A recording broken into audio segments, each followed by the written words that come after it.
slice na kapapaya guys. Kaya na po daw ako isang, ay luto na nga po yung papaya. Slice ito na siya para kaunong siya. Tapos sa aga kagkaroon sa gabi. Sa mga gusto na magpaputi, magpakinis ang balat, taong kamo sa papaya. Na paginis sa mga hindi patunawan, para may nagkapupo para sa akin.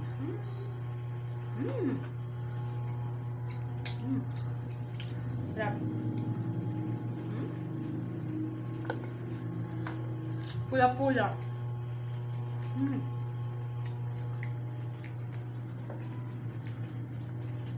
Ari riso niya guys. Tirawan ta magkaon. Dapat doon siya kay pait. Ay, pait siya kung tititon.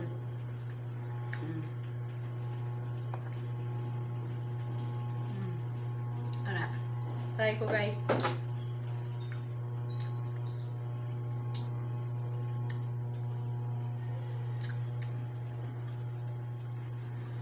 Ako buday tulon ho.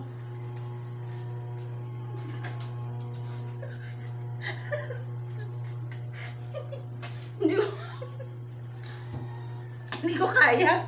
Tundon. Isa lang. Damo. Isa lang. Tulon ko.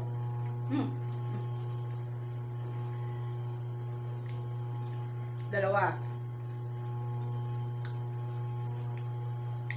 Kahang ba? Tatlo